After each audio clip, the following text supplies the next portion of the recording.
After the end of World War II, the world was split into two, East and West. This marked the beginning of the era called the Cold War.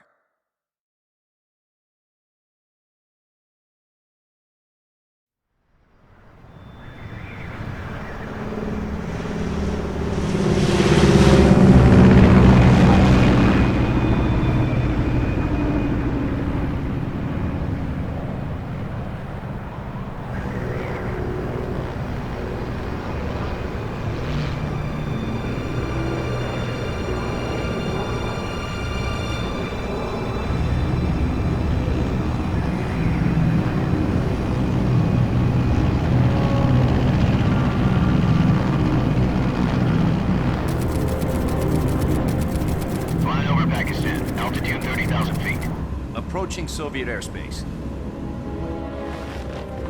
20 minutes to drop off. Commencing internal depressurization. Equipment check. Arm main parachute. All right. You ready to go? Drop zone still showing a high pressure mass. Cav okay. Good. We've got high visibility.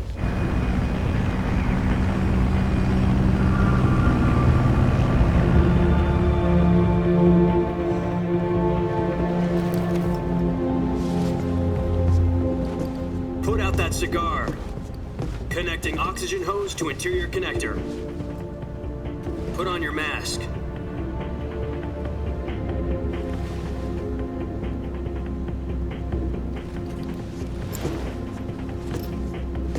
Does this panty waste know what he's doing? Approaching release point. 10 minutes to drop off. Hey, are you deaf? He said put out the cigar and put on your mask.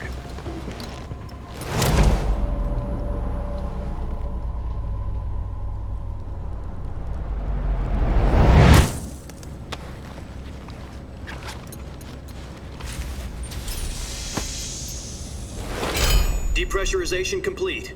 Checking oxygen supply. 6 minutes to drop off. Opening rear hatch.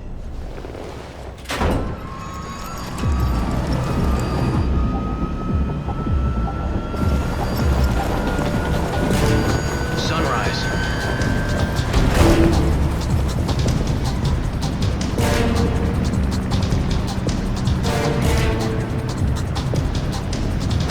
External temperature minus 46 degrees Celsius. 2 minutes to drop off. Stand up. You'll be falling at 130 miles per hour. Try not to get frostbite from the wind chill. 1 minute to drop off. Move to the rear.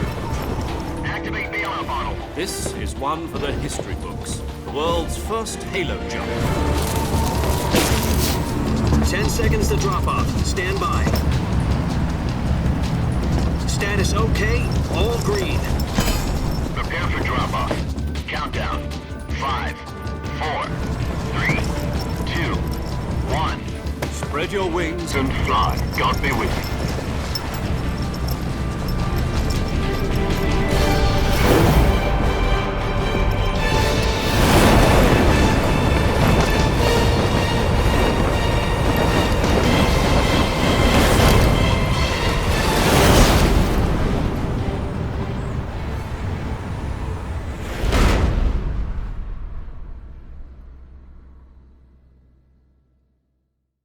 Jack, I've got some important news. The head of the CIA has finally given us the green light for the Virtuous Mission. Virtual Mission? No, the Virtuous Mission. The future of our Fox unit depends on it. If it succeeds, we'll be officially organized into a unit. Virtuous Mission? Sounds like some kind of initiation ritual. You know, don't get cocky. This isn't a training op. Right. So what exactly is this wonderful mission? Well, about 2 years ago, a certain Soviet scientist requested asylum in the West through one of our moles. His name is Nikolai Stepanovich Sokolov. He's head of the OKB 754 Design Bureau, one of the Soviets' top-secret weapon research facilities, and the East's foremost expert on weapons development. Sokolov? Isn't he that famous rocket scientist? The very same. On April the 12th, 1961, the Soviets achieved the first manned spaceflight in history. The Earth was blue, but there was no God. Well spoken. The rocket that carried Yuri Gagarin into orbit was the A-1, known as the Vostok rocket. Sokolov is said to be the man most responsible for the multi-engine cluster used in that rocket. After Gagarin's flight, Sokolov left rocket development to become the head of the newly established Design Bureau. From a lowly technician to head of a design bureau, that's quite a success story, so why do you want to defect? It seems he'd become afraid of his own creations. Afraid? Call it a crisis of conscience. And for that, he left his country and his family behind and went over the fence? Not exactly. One of his conditions was that his family was also to be taken safely to the west. We used a mole to get the family out first and succeeded in sneaking Sokolov over the Berlin Wall shortly afterwards. I was the one who conducted the operation. The security on the eastern side was still full of holes back then. Then what? We got Sokolov over in one piece, but the whole ordeal had left him exhausted, and we checked him into a hospital in West Berlin. It took him 2 weeks and more than 600 miles to get from the research facility in the Soviet Union to Berlin. He was in no condition to say anything coherent. And it was only a week later that we had something much bigger on our hands. The Cuban Missile Crisis. October the 16th, 1962, President Kennedy received word that the Soviets were in the process of deploying intermediate-range ballistic missiles in Cuba. The President demanded that the Soviets dismantle and remove the missiles. At the same time, he announced a naval blockade to prevent further missile shipments from reaching Cuba. But the Soviets didn't back down, instead placing their armed forces on secondary alert. Soviet transport ships carrying missiles continued on course towards Cuba. US and Soviet forces went on alert for an all-out nuclear war. Frantic negotiations were conducted through the UN's Emergency Security Council and unofficial channels to end the hair-trigger standoff. Finally, on October the 28th, the Soviet Union agreed to remove its missiles from Cuba, and so the world avoided a nuclear holocaust. But in order to get the Soviets to pull their missiles out, we had to make a deal. You mean the one where the US agreed to remove its IRBMs from Turkey? No. The Jupiter IRBMs deployed in Turkey were obsolete, and we were going to get rid of them anyway. They had no strategic value whatsoever to either the US or the Russians. The Turkey deal was a ruse, a cover story that was fed to the other intelligence agencies around the world. So what did the Russians really want? Sokolov. They wanted us to return Sokolov. You mean the Soviets pulled out of Cuba just to get their hands on Sokolov? That's right. What the hell was he working on? At the time, we had no idea. We were running out of time. It was either give up Sokolov or risk full-scale nuclear war. In the end, we had no choice. President Kennedy gave in to Khrushchev's demand. The next day, I got Sokolov out of the hospital, handing him over to agents on the eastern side. Sokolov kept on screaming, "Save me," until he disappeared from my sight.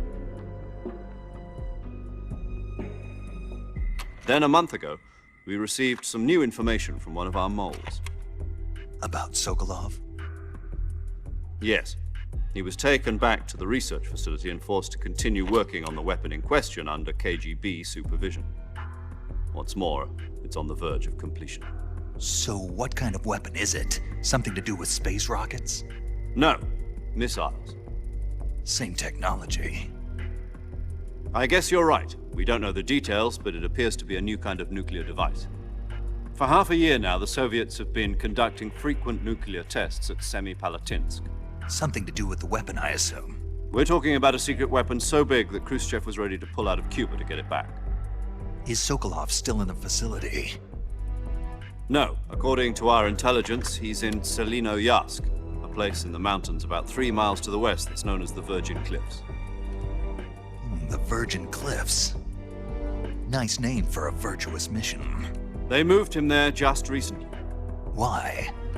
Apparently, they're conducting a field test of the weapon, but it's our best chance to get him back. This mission would never have been possible if he was still in the research facility. This is our last chance. Sokolov must have known that too when he contacted us.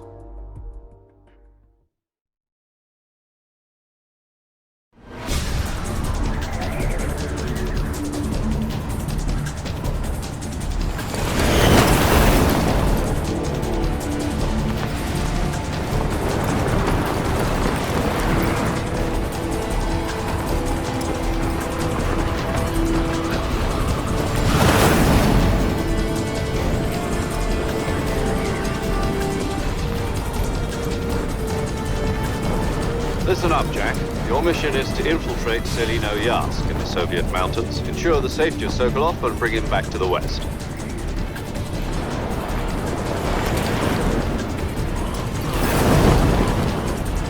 If we don't get Sokolov back before that weapon is complete, we'll be facing a major crisis. The clock is ticking.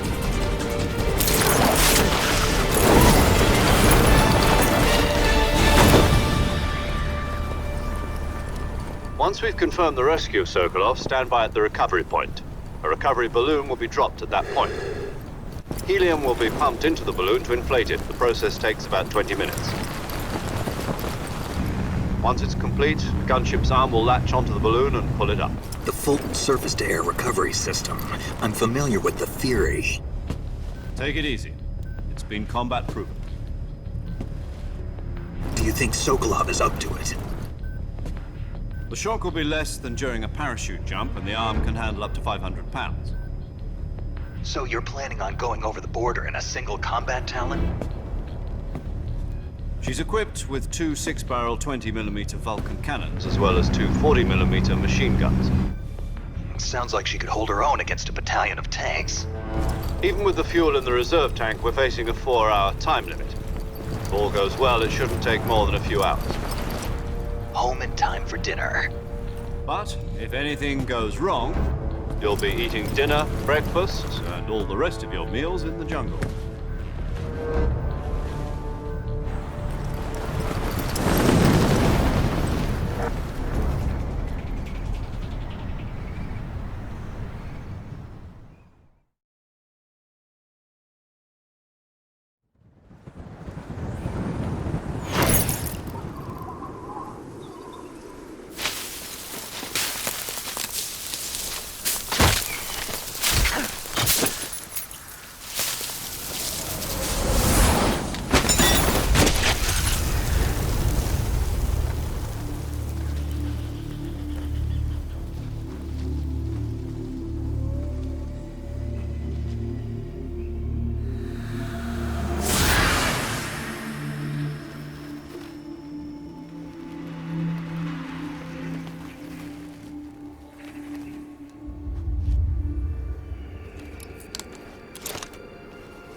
Do you copy?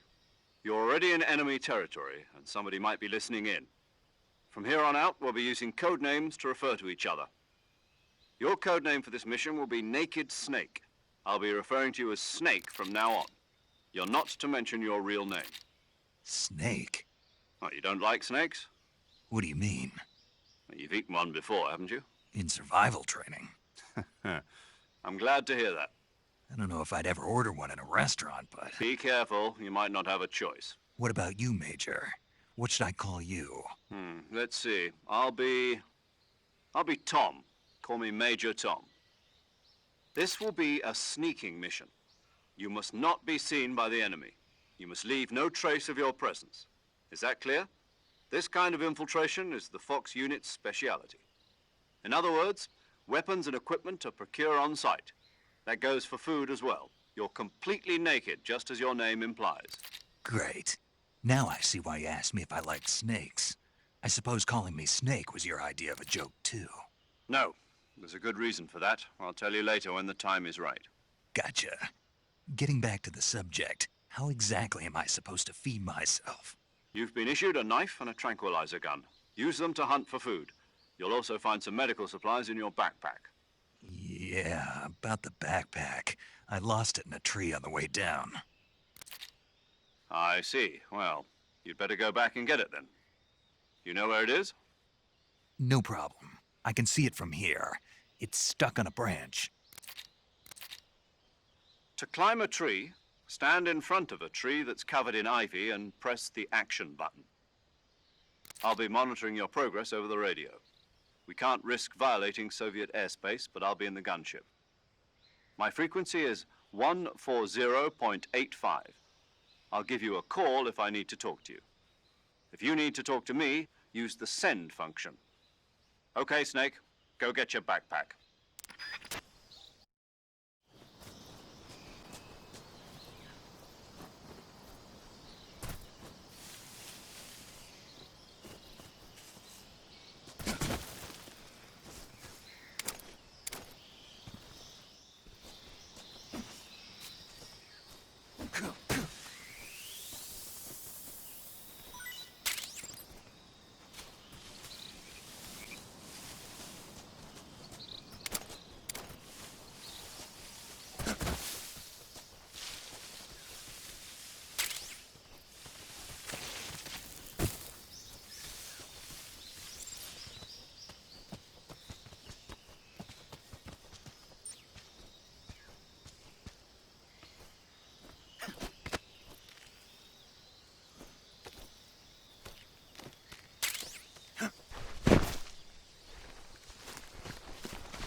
I see you've retrieved your backpack, Snake. To equip a weapon, it's necessary to take it out of your backpack. In the survival viewer, choose Weapon from the backpack. Your available weapons will be displayed in a list on the screen. From that list, choose the weapon you want to equip and press the Enter button. For other equipped items, just do the same thing from Item. Got it. Use the survival viewer backpack. Yep, that's right. Survival is fundamental to this mission. After you've been out in the field for a while, your stamina will start to drop. If your stamina gets too low, it'll affect your performance. You won't be able to shoot accurately, for example, and your wounds won't heal as smoothly. Keep an eye on your stamina so you don't run out. To recover lost stamina, you can hunt for local flora and fauna. You can use either your tranquilizer gun or your knife to hunt.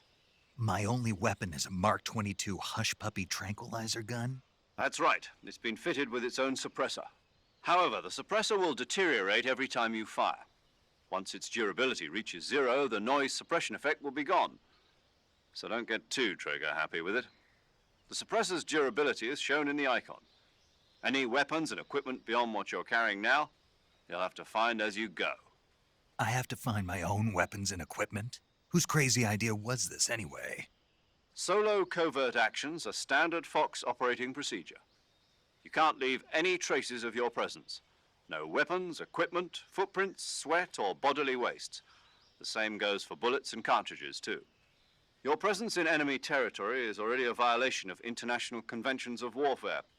There aren't supposed to be any American soldiers in Russia. It could spark an international incident. You can't let anyone see you. You can't let the enemy know you're there. This is a stealth mission. You're a ghost, Snake, in every sense of the word. And there'll be no rescue if you're captured. The military and US government will deny any involvement in the affair. Then I'll just have to take care of myself, huh? I'm afraid so. You've been given a fake death pill for that purpose. SIS guidelines stipulate that soldiers on covert ops like this one be issued a potassium cyanide capsule. Tape it to your body so you can take it when you need to. How generous of you. Use it if you're taken prisoner by the enemy. It'll send you into a state of false death for a short time. Fooling them into thinking that I'm really dead. So how do I come back to life? Just take the revival pill. You mean that thing they put in my tooth before the mission? That's the one. But be careful. If you remain in a state of false death for too long, nothing will be able to bring you back. Remember that. I'll keep it in mind. You said this was a solo mission, right? Right. I guess that means I can't count on any reinforcements. Correct. The mission rests entirely in your hands. A real one-man army. Relax. There's a support team ready to back you up over the radio. Who? I'll introduce them to you. This time, survival is of utmost importance. The first member of the support team will be in charge of monitoring your physical condition, acting as a medic, so to speak, as well as recording your mission data. She's a member of Fox as well, and she's here on the gunship with me. She? Hello, Snake. I'm paramedic. Nice to meet you. Paramedic. As in a medic who comes in by parachute. Aren't you going to tell me your real name? Are you going to tell me yours, Mr. Snake? My name, huh? It's John Doe. And they call you Jack for short. You're a regular Captain Nemo. A name means nothing on the battlefield. After a week, no one has a name. What's your name? Jane Doe. Very funny. I wasn't joking, but I'll tell you my name only if you manage to make it back alive. My frequency is 145.73. She's also in charge of recording your mission data. Whenever you want to save, send a message over the reserved save frequency, 140.96. So saving lets me record my mission data. That's right. It also records the state of your health. Good to know. There's one more person I want to introduce you to, Snake. Huh? Speaking of snakes, you remember the boss, don't you? A legendary soldier and your mentor. Actually, it was the boss that got the DCI's authorization in the first place. She's going to be serving as Fox's mission advisor. The boss is? She also helped me plan this mission. She and I were at SAS together. Jack, is that you? How many years has it been? Boss? That's right. It's me. Talk to me. Let me hear your voice. It's been 5 years, 72 days, and 18 hours. You've lost weight. You can tell just by the sound of my voice. Of course I can. I know all about you. Really? Well, I don't know anything about you. What's that supposed to mean? Why'd you disappear on me all of a sudden? I was on a top secret mission. You didn't need me anymore. But there were still so many things I wanted you to teach me. No, I taught you everything you needed to know about fighting techniques. I taught you all I could. The rest you needed to learn on your own. Techniques, sure. But what about how to think like a soldier? How to think like a soldier? I can't teach you that. A soldier needs to be strong in spirit, body, and technique.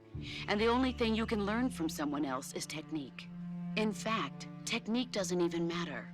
What's most important is spirit. Spirit and body are like two sides of a single coin. They're the same thing.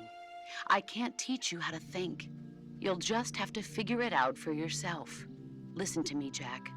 Just because soldiers are on the same side right now doesn't mean they always will be.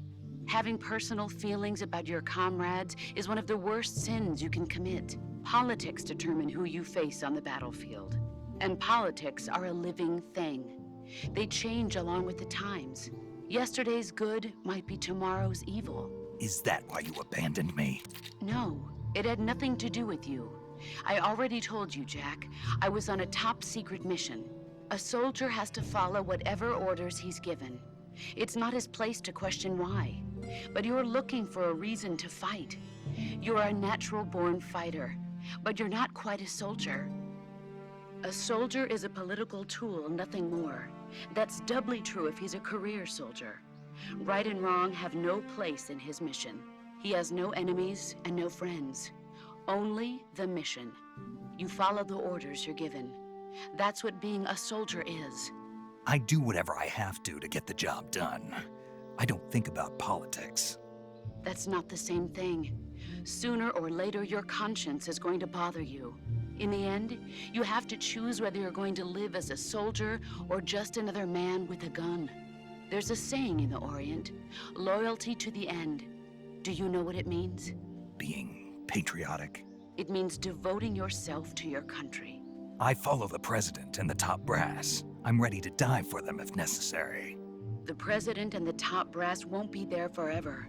Once their terms are up, others will take their place. I follow the will of the leader, no matter who's in charge. People aren't the ones who dictate the missions. Then who does? The times. People's values change over time, and so do the leaders of a country. So there's no such thing as an enemy in absolute terms. The enemies we fight are only enemies in relative terms, constantly changing with the times. As long as we have loyalty to the end, there's no point in believing in anything, even in those we love. And that's the way a soldier's supposed to think? The only thing we can believe in with absolute certainty is the mission, Jack. All right, but do me a favor. What is it? Call me Snake. Snake. Oh, right. Your code name is Snake. It suits you well. That's right. The legendary unit that the boss put together during World War II was a snake. The Cobra unit, a group of heroes that brought the war to an end and saved the world. As long as you've got a legendary hero backing you up, you'll be fine. Isn't that right, Snake? Yeah, I can't think of anyone else I'd rather have with me. Oh, and one more thing, boss. Yes? It's good to hear your voice again. Same here. After all, who knows if either of us will make it out alive? Snake, you are always best at urban warfare and infiltrating buildings. But this is the jungle. Survival is going to be key. Those CQC techniques I taught you are sure to come in handy. CQC? Close quarters combat, huh? I've been in the Green Berets for the past few years. I'm probably pretty rusty. Not to worry. I'll be here to help you remember. After all, this is your first actual survival mission. I'll be supporting you over the radio. Where are you, boss? Next to the Major? The boss is communicating with us by radio from aboard a Permit-class submarine in the Arctic Ocean. My frequency is 141.80. Call me if you need my advice on battle techniques. Gotcha. Your mission is to retrieve Dr. Sokolov. Dr. Sokolov is being held in an abandoned factory located to the north of your current position. Avoid heavy combat and don't let anyone see you. Don't forget that this is a stealth mission. Snake, try to remember some of the basics of CQC.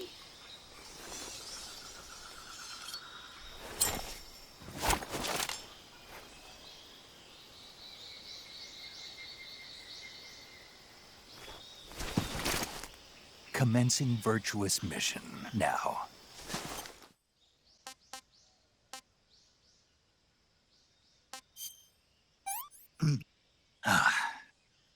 Tasty.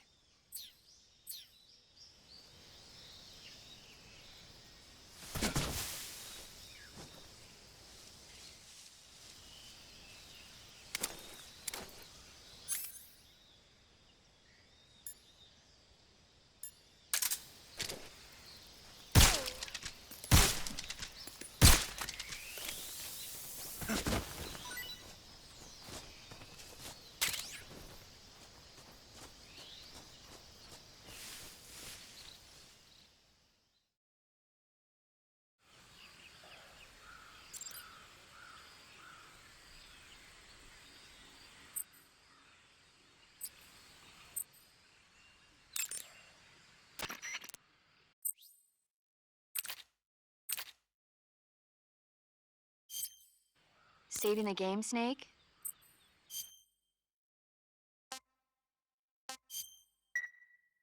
Hey, Snake, you ever heard of Godzilla, King of Monsters? No, what is it? It's a movie. You haven't seen it? Nope. It's about this monster called Godzilla, who grows to an enormous size in a nuclear test and goes on a rampage in Tokyo. Nuclear test, huh? Then the Marshall Islands must be crawling with giant monsters right about now. It's just make-believe. Maybe that's why my pants have been so tight lately. Snake, it's a movie, not a report out of Los Alamos. I know. So then what happened? Godzilla is immune to all weapons, and humanity has no way to stop the monster. Dr. Shirazawa develops a new type of weapon, but meanwhile Godzilla is getting closer and closer to Tokyo, obliterating everything in his path. It was originally a Japanese movie, but they made an American version too. I recommend seeing the original Japanese one if you ever get the chance. It's mostly mindless fun, but it's also got a serious anti-nuke message as well. Where can I see the original? You'll just have to go to Japan. Really? That's too bad. If you wait 40 years, you might be able to see it in America too. It might even win awards all across the globe in 60 years. Why's that? 2024 will be Godzilla's 70th birthday. You think they're still going to be making Godzilla movies then? Of course. Everybody loves Godzilla. You sure know a lot about movies. I don't suppose you're the movie-watching type, are you? Not really. Okay, then I'll tell you everything I know. When the going gets tough, movies can save your life. It's always good to be able to look at things from a different perspective when you get in a jam. That's the magic of movies. No kidding. Well, I guess it might at least make a nice distraction. That's the spirit, Snake. Have a little fun.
Major, I've spotted 2 enemy soldiers. They're probably KGB troops sent to guard Sokolov. AK-47s and grenades.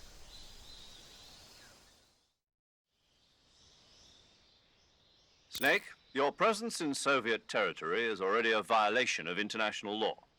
We can't let the Kremlin find out that the CIA and the American government are involved. Contact with the enemy is strictly prohibited. Don't engage them in battle either. This is a stealth mission. Got that? The Major is right. The point of this mission is to sneak through the jungle without being seen. The success of the mission depends on how well you use your camouflage. Change your camouflage by selecting Camouflage from the Survival Viewer. The Uniform option lets you pick your uniform, while the Face option lets you change your face paint. Choosing camouflage that blends in with your surroundings will help you conceal yourself more effectively. Also, don't forget that anything that moves will stand out in the jungle. If you just stand up and run around like an idiot, you're bound to be spotted. But if you crawl instead, you should be able to sneak by without being noticed. You can see how effective your camouflage is by looking at the Camo Index. The Camo Index shows how well your current camouflage blends in with the surrounding area. The higher the value, the harder you are to spot, and vice versa. The key is to make yourself one with nature. Keep that in mind as you go along, okay?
Major, I've reached the abandoned factory where Sokolov is supposedly being held. This place is a dump.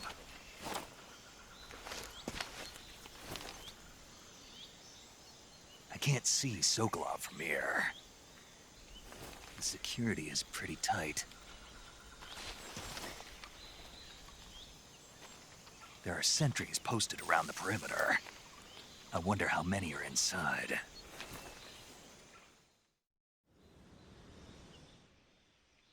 Your objective, Sokolov, is inside the factory. They should be holding him in a room in the northeast section. Northeast section. Got it. Be careful. Your mission is to bring Sokolov back alive. He must not be exposed to any kind of danger. Do not approach Sokolov while in the alert phase. Right. Oh, and one more thing, Snake. You mean there's more? No, it's just that when you get to Sokolov, I want you to tell him something from me. And that is? Sorry for being so late. Is that all? Yes. Understood. Beginning my approach to the target. 一瞬戦撃いや